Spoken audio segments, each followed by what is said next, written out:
jajaran Rektorat UKRI, tamu kehormatan kita, Ketua Badan Pemeriksa Keuangan RI, Dr. Ismayatun,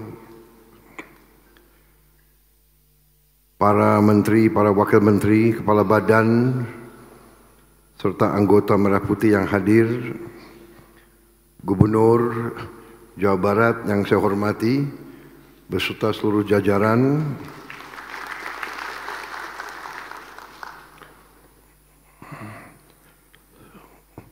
saudara sekalian, Ketua Senat UKRI, Profesor Sudrajat Djiwandono, anggota Dewan Wali Amanah, Ibu Bianti Ningsih Djiwandono, Ibu Mariani Joyadikusumo,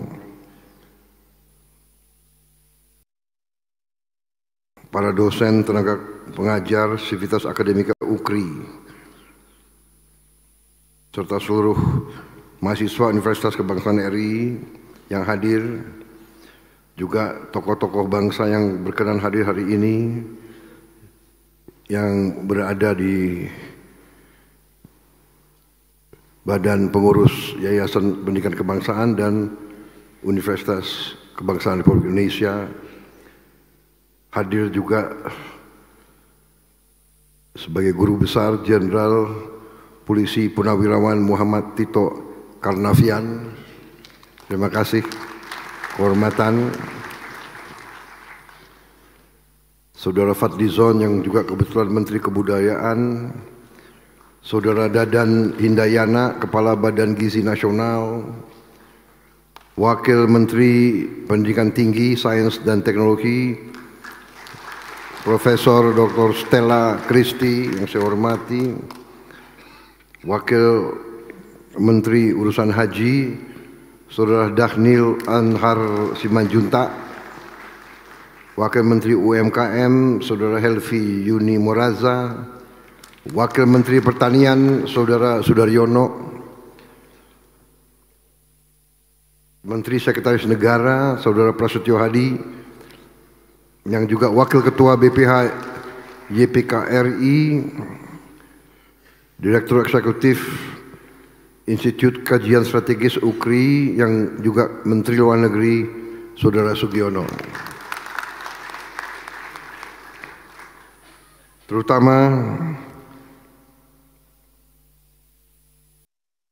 seluruh mahasiswa baru Universitas Kebangsaan RI, para wisudawan dan wisudawati hari ini yang lulus dan akan dikukuhkan sebagai sarjana, terutama para orang tua yang hadir pada siang hari ini.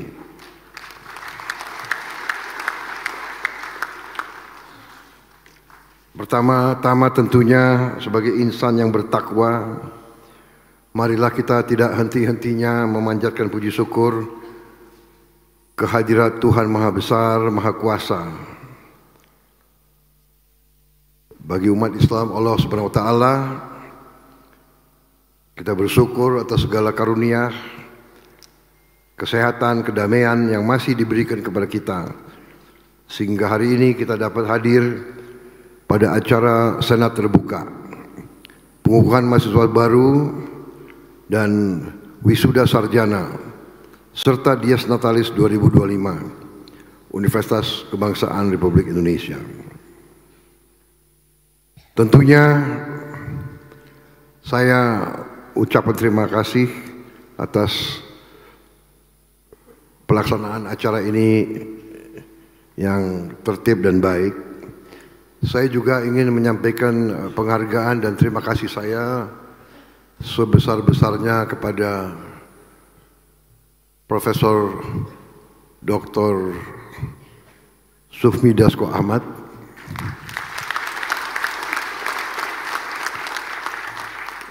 di mana di bawah kepemimpinan beliau perkembangan UKRI berjalan sangat pesat.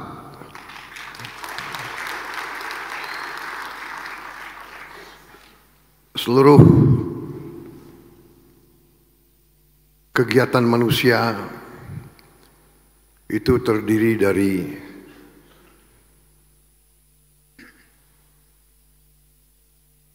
tiga macam manusia.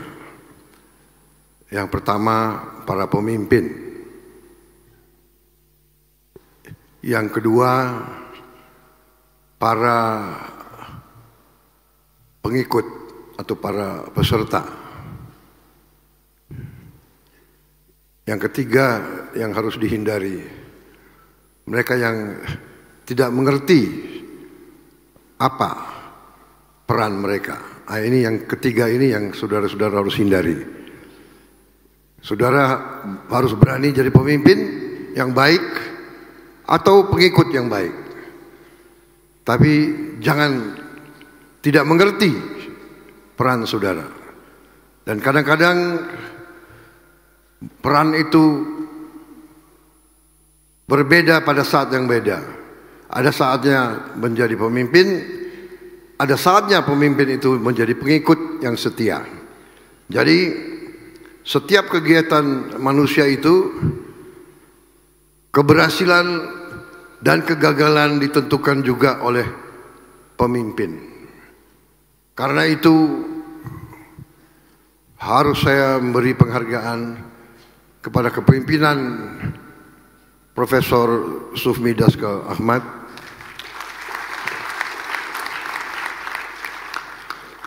Beliau berhasil memimpin pengembangan universitas ini dengan baik. Saudara-saudara sekalian, kunci daripada kepemimpinan yang baik yang bisa mengatasi kesulitan-kesulitan masyarakat sebenarnya tidak terlalu susah. Sebenarnya yang saya lihat dan saya alami, yang utama adalah menggunakan akal sehat. Itu yang pertama. Kedua, bertindak atas perhitungan yang teliti. Ketiga, perhitungan yang teliti harus didasarkan atas kebenaran. Kalau ini ditaati,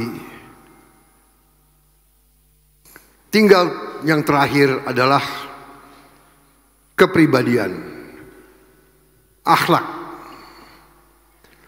Pemimpin tadi mimpin dengan akal sehat, melakukan perhitungan yang cermat dan teliti. Ketiga, perhitungan di atas dasar kebenaran. Dan ketiga, kepribadian yang jujur, kepribadian yang tidak korupsi.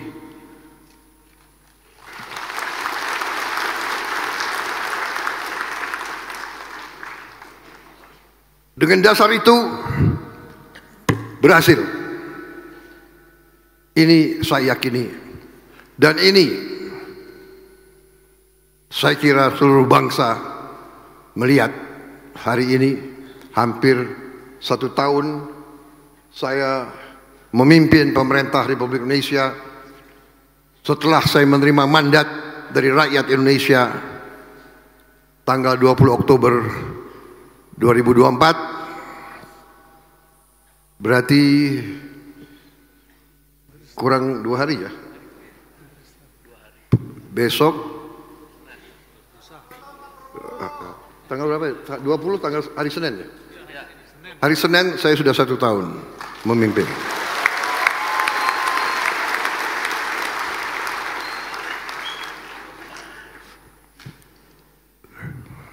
Dan saya kira saudara-saudara, saya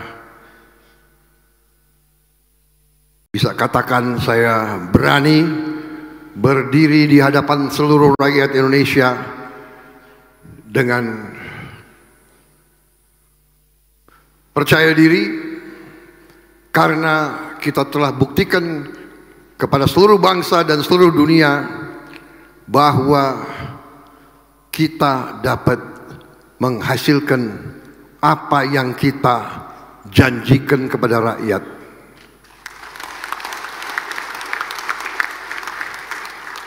Saudara-saudara sekalian, para wisudawan dan wisudawati, perjalanan perjuangan hidupmu baru mulai. Ya. Tadi saya senang pemberi pidato menyampaikan bahwa kalian sebagai anak muda harus berani menatap masa depan dengan tantangannya, bahwa hidup tidak gampang, hidup penuh perjuangan, penuh tantangan, penuh kesulitan.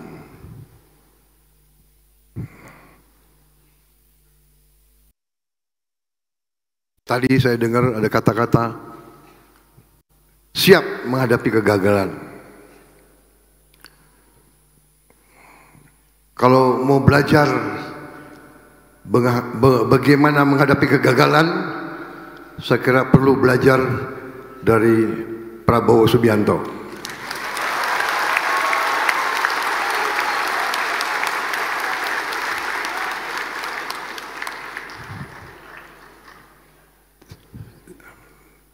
Jangan saudara lihat Prabowo Subianto sekarang.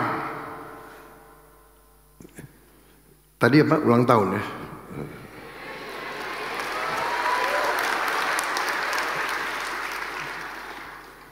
Jangan keras-keras. Jadi, kalau mau belajar menghadapi kegagalan, belajarlah dari Pak Prabowo Subianto. Pak Prabowo Subianto itu berkali-kali gagal, berkali-kali jatuh, tapi Prabowo Subianto selalu berdiri kembali.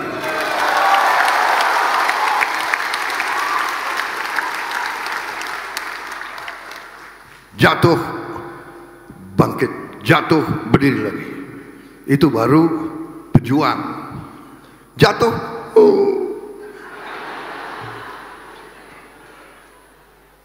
apalagi kalau anak laki ya, kalau menghadapi kegagalan, mama, emak yang dicari. Padahal kita udah dibesarkan emak kita dari kecil bertahun-tahun, kita kok nyari lagi terus ibu. Itu peranannya ibu. Terima kasih semua kepada ibu-ibu yang hadir di sini semuanya.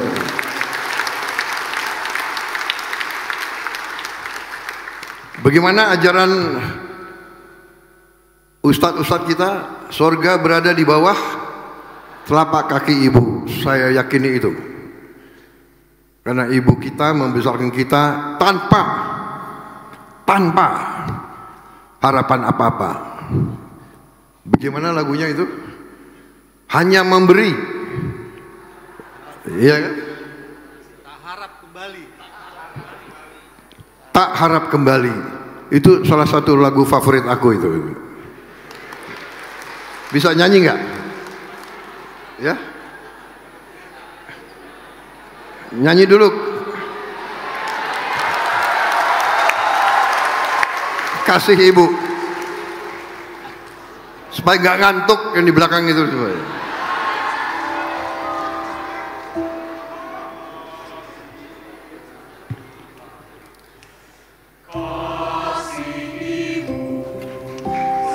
Pada beta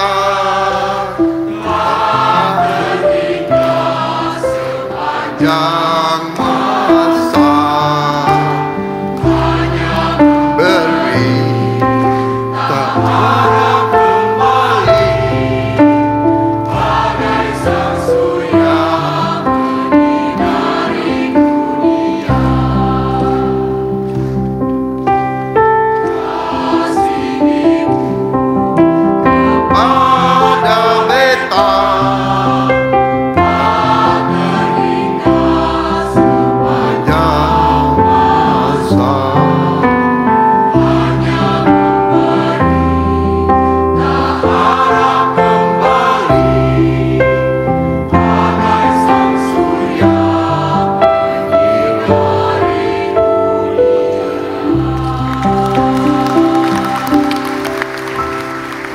kasih.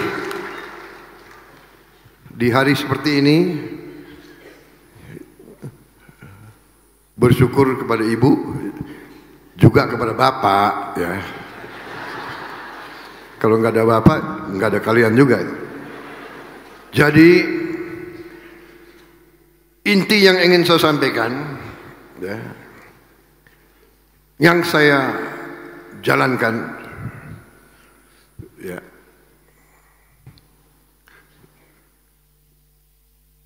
hadapi masalah, hadapi tantangan.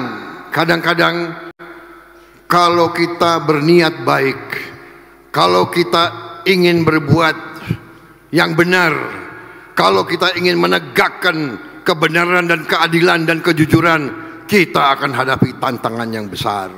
Karena di dunia ini banyak orang yang jahat, orang yang zolim, orang yang maling, yang perampok dan penindas, itu banyak. Jadi kalau kita mau menegakkan kebenaran, kita pasti akan menghadapi tantangan dan kesulitan. Tapi masalahnya adalah, apa kita tunduk, apa kita menyerah, apa kita kalah, apa kita lari, atau kita terus berjuang, terus berusaha untuk menegakkan kebenaran, keadilan, dan kejujuran. Saudara-saudara, ada yang bertanya, ini Prabowo Subianto kenapa? Saya sudah ikut pemilihan umum 5 kali. 5 kali, 4 kali kalah. Yang terakhir baru diberi kemenangan oleh Yang Maha Kuasa.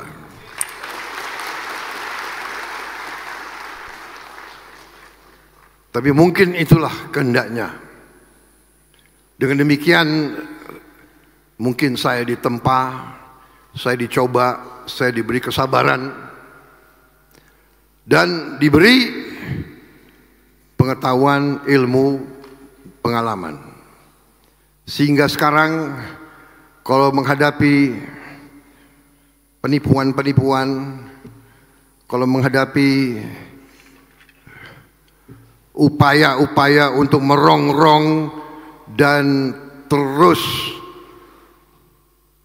menghambat atau terus merusak bangsa Indonesia, saya cepat menangkap, saya cepat mencium, saya cepat bisa mengambil kesimpulan.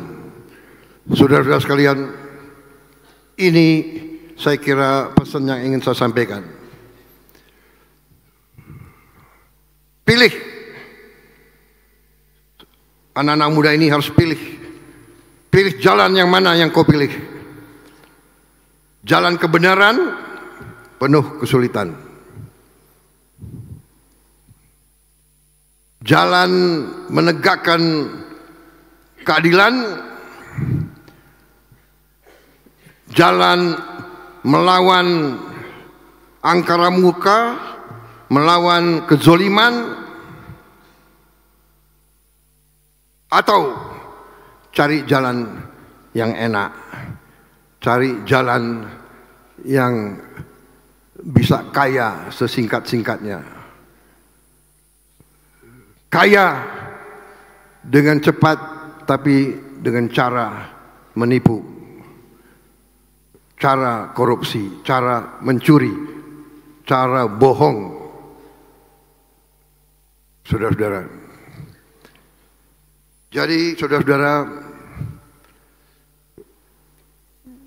saya berharap saudara akan memilih jalan yang benar, jalan menegakkan kebenaran, keadilan, dan kejujuran. Saudara-saudara, dengan demikian bangsa Indonesia kita akan bangkit dan akan kuat. Saya selalu suka dengan moto ini, belajar untuk berbakti, raih ilmu untuk bangsa. Ilmu bukan untuk dirimu sendiri. Ya. Belajar tidak boleh berhenti. Begitu saudara terima gelar, saudara sudah pinter. Tidak. Saudara terima gelar baru awal dari perjalanan yang jauh. Saya sampai sekarang masih mungkin 2, 3, 4 jam tiap hari saya belajar. Tiap hari. Boleh tanya ajudan saya, staf saya tidur jam berapa malam? 2 jam paling sedikit. Saya baca, dan sekarang ada alat yang luar biasa untuk anak-anak muda. Sekarang ada YouTube, ada internet. Ya.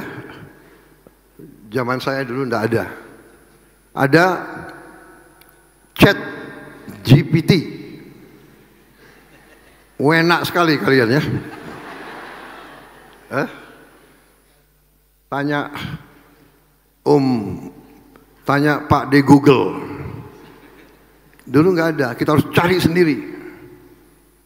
Sekarang teknologi membantu manusia, tapi teknologi bisa menghancurkan manusia dengan cepat, dengan seketika. Teknologi bagus, tapi teknologi juga bisa menyusahkan kita. Sekarang gampang bikin kebohongan, gampang menyebarkan kebohongan, gampang dengan AI membuat seolah-olah benar padahal tidak benar. Contoh, dibikin video-video klip Prabowo itu pinter nyanyi, padahal Prabowo nggak bisa nyanyi, tapi dibikin saya pinter nyanyi. Aku diam aja kalau gitu. Dibilang lagi, dibikin Prabowo pidato dalam bahasa Mandarin, luar biasa pidatonya, tapi karena saya sedang kampanye, aku diam aja gitu. Dibikin Prabowo pinter pidato bahasa Arab, karena aku waktu itu kampanye, gue diam aja. Padahal itu salah. Ini saya mau cerita kepada saudara. Iya kan? Ada demo yang hadir 100 orang, dibilang 50.000, pakai gambar-gambar nggak tahu dari tahun berapa. Ya. Ini berbahaya. Teknologi bisa bantu kita luar biasa, dan kita tidak boleh takut teknologi. Tapi teknologi pun harus kita waspada. Rakyat harus dikasih tahu. Tidak semua yang ada di YouTube, di sosmed itu benar dan baik. Dan ini sangat penting. Teknologi bisa menghilangkan kemiskinan dan kelaparan. Tapi kenapa masih banyak orang miskin dan banyak orang lapar? Saudara-saudara sekalian, karena sering teknologi tidak dipakai untuk kebenaran. Dunia sekarang berada di titik-titik yang sangat berbahaya. Berapa negara di ujung perang?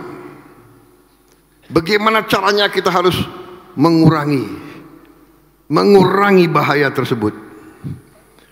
Saya pun sebagai Presiden Republik Indonesia, saya pun diminta untuk ikut berperan bagaimana caranya kita mengurangi kebencian, mengurangi kecurigaan, mengurangi fanatisme, mengurangi dogmatisme. Karena fanatisme, dogmatisme, kebencian, kecurigaan ini yang bisa menimbulkan perang. Perang antara negara, perang di dalam negara. Jadi saudara-saudara, anak-anak muda, harapan kita waspada selalu, menatap masa depan dengan berani, tapi juga dengan waspada. Waspada, jangan mudah dibohongi, karena ciri khas bangsa Indonesia adalah bangsa kita, bangsa yang terlalu ramah, terlalu baik. Lugu ini oleh nenek moyang kita diberi pelajaran, pemimpin tidak boleh lugu. Pemimpin ramah dan sopan, tapi tidak boleh lugu. Lugu berarti gampang dibohongi. Dan bangsa Indonesia menurut saya sudah lama dan terlalu sering kita dibohongi. Sehingga kekayaan kita banyak yang dicuri. Kekayaan bangsa Indonesia banyak yang tidak bisa kita manfaatkan karena diselewengkan, karena dicuri, karena diselundupkan. Ini yang saya hadapi. Ini tugas saya dan pemerintah saya. Dan ini pekerjaan kita semua. Saya hanya sebagai ujung tombak karena saya dipercaya, dipilih oleh rakyat Indonesia untuk memimpin pemerintah dan negara Indonesia sampai dengan tahun 2029. Saya menyampaikan ini di hari wisuda saudara-saudara untuk menyampaikan sesungguhnya bangsa Indonesia sangat kaya. Masa depan kalian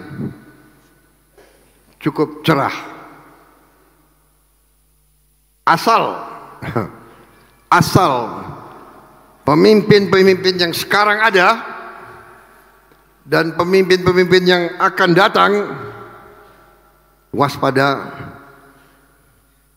pinter, pandai, dan tidak mudah dibohongi.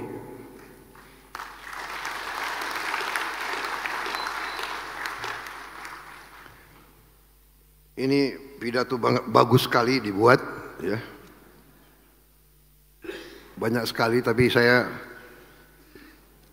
lebih baik saya bicara langsung sebagai orang tuamu dari hati saya.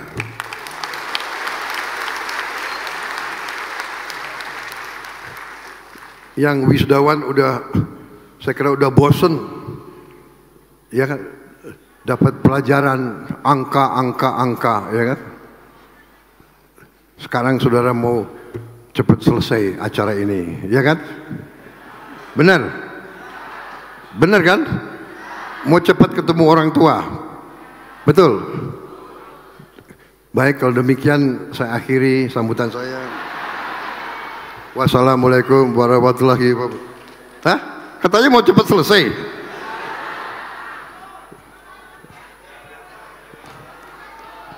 Lanjut. Panitia berapa lama saya dikasih waktu? Hah? Boleh? Ya boleh dong, gue presiden kok.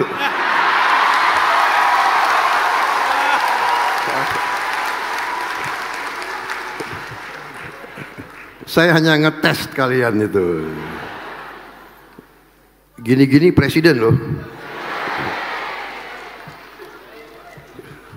Saudara-saudara. Jadi saudara-saudara, saya sudah lihat angka-angka yang benar. Kekayaan kita luar biasa. Tapi sekarang mudah-mudahan kita sebagai bangsa akan bersatu. Sama-sama kita sekarang harus menjaga dan mengelola kekayaan kita. Saudara-saudara, berbeda tidak masalah. Di semua usaha silakan. Ya. Moto kita pun Bhinneka Tunggal Ika. Berbeda, silahkan. Dalam politik berbeda, tidak ada masalah. Ada yang partai A, B, C, D, tapi tidak boleh saling menjegal, tidak boleh gontok-gontokan. Budaya Indonesia, demokrasi Indonesia adalah demokrasi kekeluargaan. Ekonomi Indonesia adalah ekonomi kekeluargaan. Orang-orang yang menghasut sungguh-sungguh mereka adalah di pihak yang salah. Mereka adalah penuh dengan ketidakbaikan. Kita tidak boleh menghasut.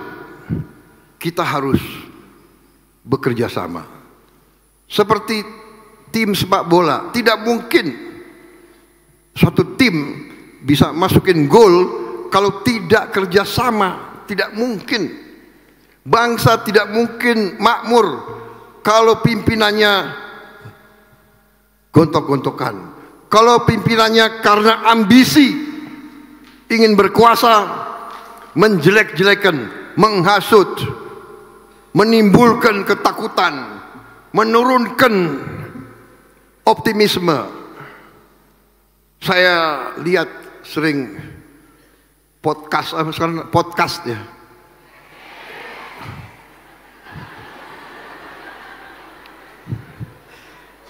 Banyak orang pinter sekarang ya.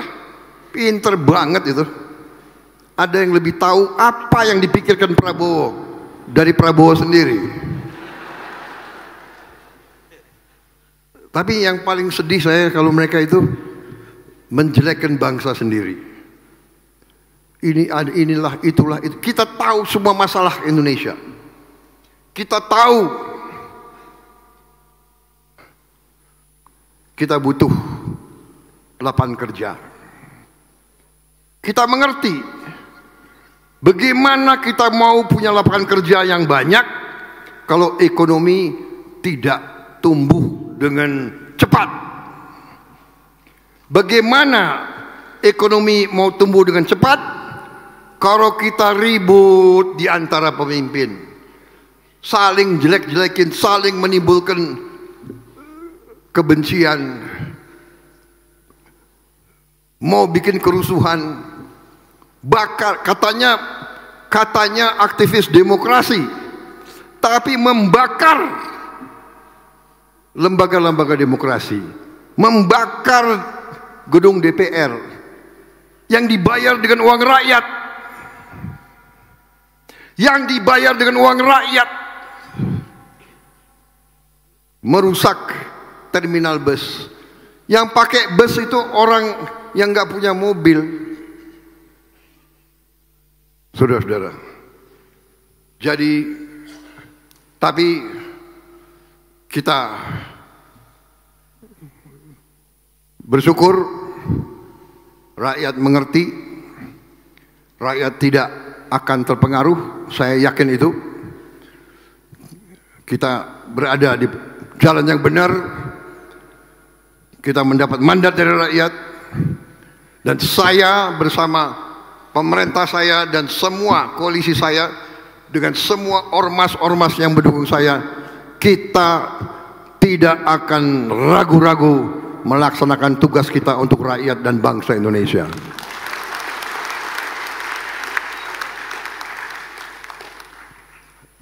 Hari ini makan bergizi sudah mencapai 36,2 juta penerimaan manfaat. Artinya bangsa Indonesia, artinya negaramu, pemerintahmu sekarang mampu memberi makan kepada 7 Singapura.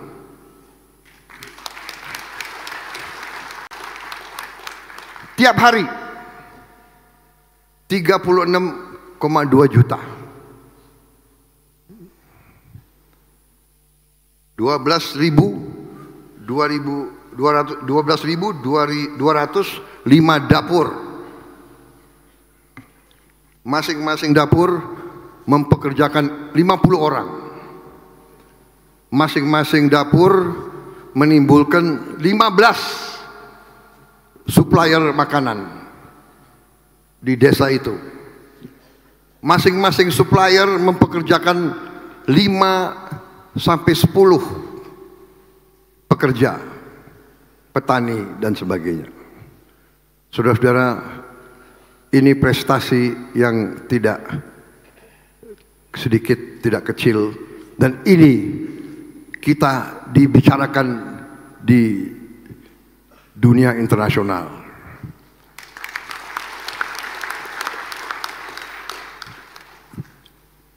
Seminggu yang lalu saya menerima rombongan dari Rockefeller Institute. Rockefeller Institute yang sudah bekerja 100 tahun di bidang pangan, di bidang program anti kelaparan dan anti kemiskinan. Dan dia mengatakan program yang sedang dijalankan oleh Indonesia ini menjadi perhatian seluruh dunia. Waktu kita mulai program MBG ini baru 77 negara yang melaksanakan. Kita waktu itu kalau tidak salah negara ke-78 atau ke-79. Sekarang sudah ada 112 negara dan sebagian besar ikut contoh kita.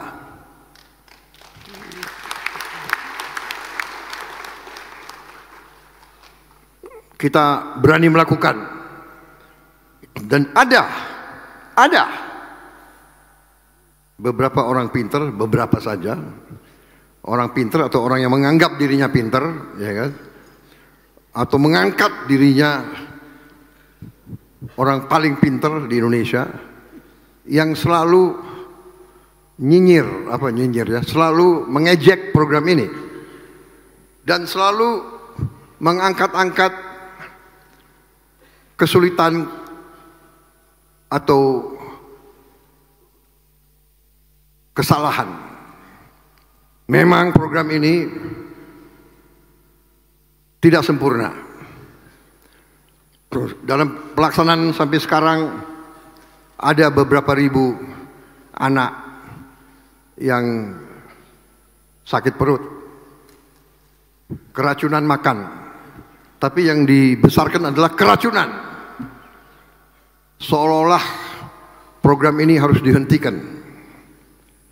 Saudara-saudara, yang kita tadi sampaikan adalah 36,2 juta penerima manfaat. Sampai hari ini mungkin sudah lebih 1,3, 1,4 miliar porsi makanan yang diberikan. 1,3 ya. Berapa? 1,4 miliar porsi yang sudah dibagikan. Yang keracunan makan 8.000 kurang lebih. Benar Pak Dadan?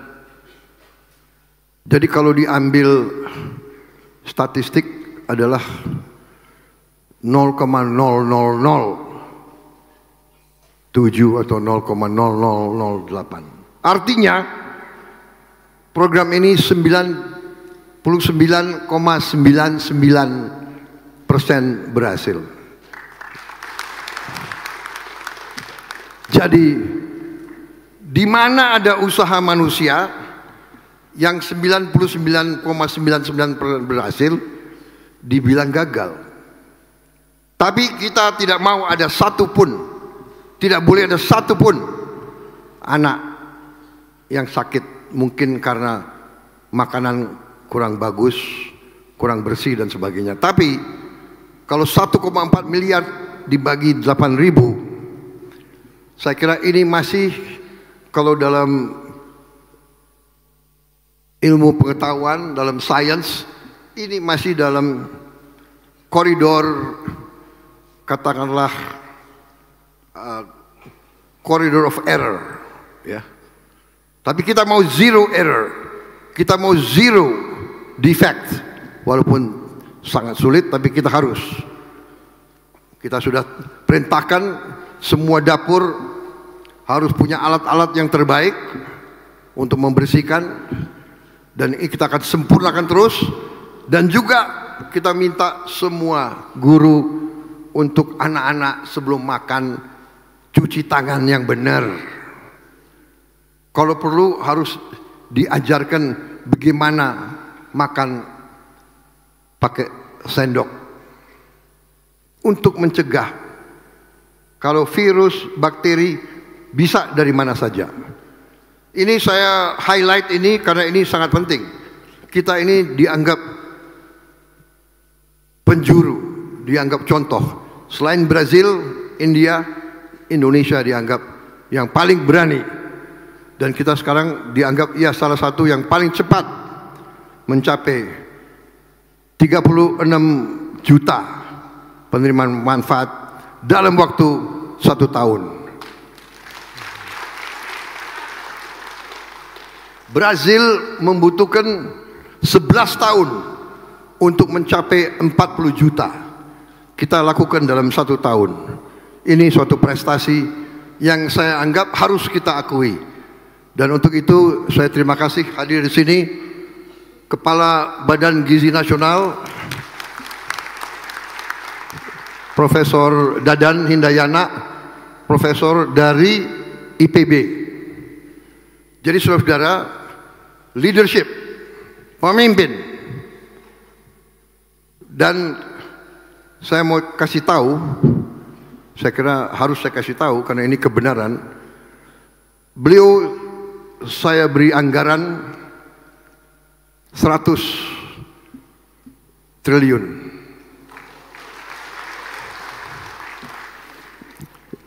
Jangan terlalu cepat tepuk tangan. Pertama anggarannya di awal tahun 2025 adalah 71 triliun yang kita rencanakan.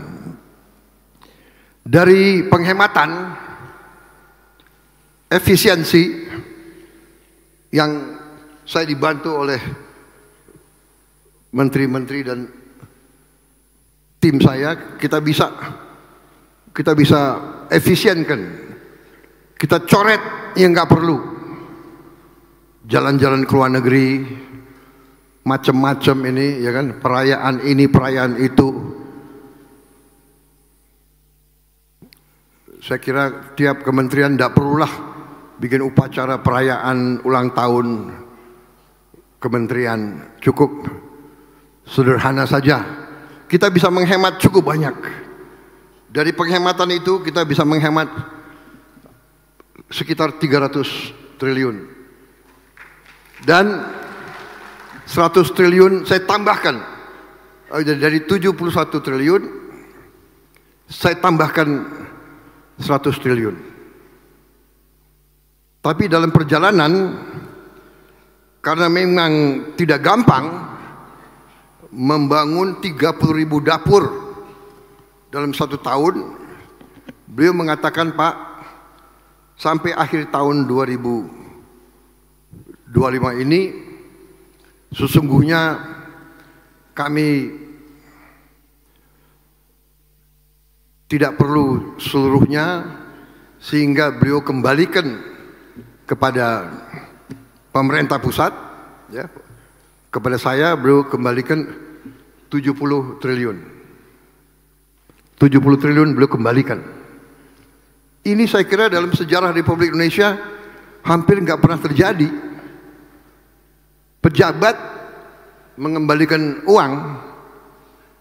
Biasanya udah mulai November pejabat habiskan uang, mencari kegiatan untuk anggaran dihabiskan. Beliau bilang, beliau kembalikan 70 triliun.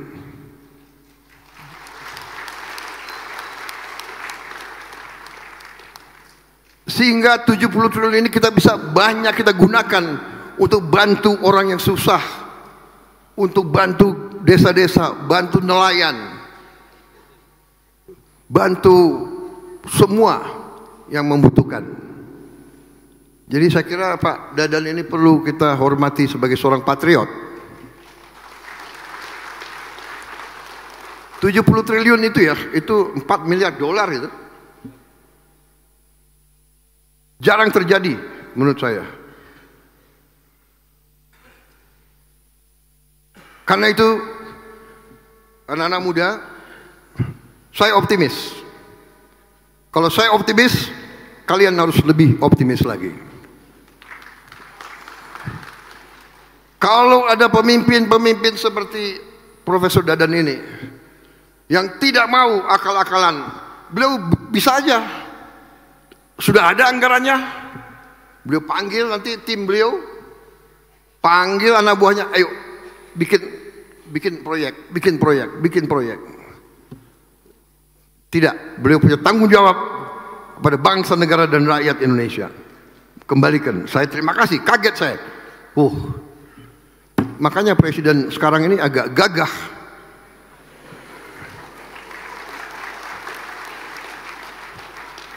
Boleh tanya menteri-menteri dan anak buah saya, kadang-kadang mereka minta, kami punya anggaran ini Pak, berapa kau butuh? Saya butuh 5T, saya kasih 10. Bayangkan kapan ada presiden kayak begitu itu. Karena anak buah saya hebat-hebat. Ya. Kalau ada 1-2 nakal, saya peringati. Ya kan? 1 kali peringatan masih nakal, masih nggak mau dengar, 2 kali peringatan, 3 kali, apa boleh buat? Reshuffle, harus diganti. Karena demi negara, bangsa dan rakyat tidak boleh ada rasa kasihan. Yang kasihan rakyat Indonesia.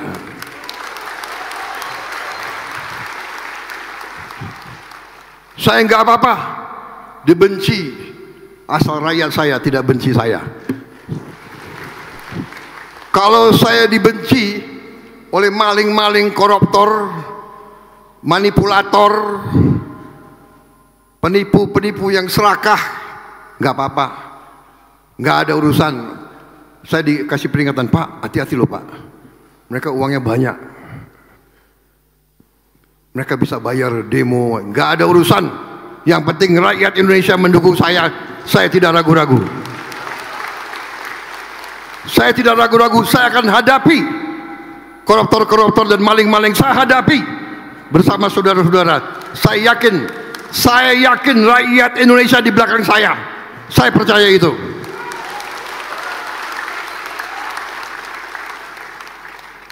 Saya kira cukup ya.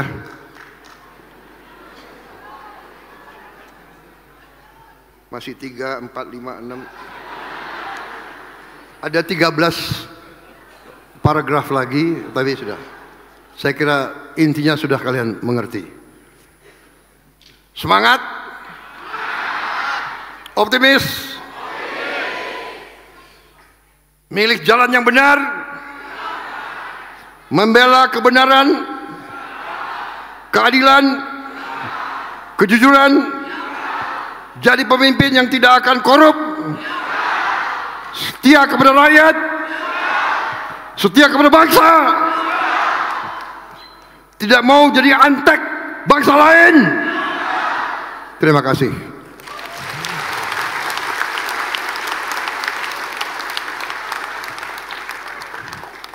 Ingat, belajar untuk berbakti, raih ilmu untuk bangsa, mengabdi kepada bangsa dan negara. Kalau ragu-ragu, selalu membela rakyat, saudara-saudara sekalian. Wassalamualaikum warahmatullahi wabarakatuh. Salam sejahtera bagi kita sekalian. Shalom, salve, Om, Santi, Santi, Santi, Om, Namo Buddhaya, salam kebajikan. Merdeka! Merdeka! Merdeka! Terima kasih. Selamat berjuang. Terima kasih pimpinan Universitas Kebangsaan. Luar biasa pekerjaan kalian. Terima kasih.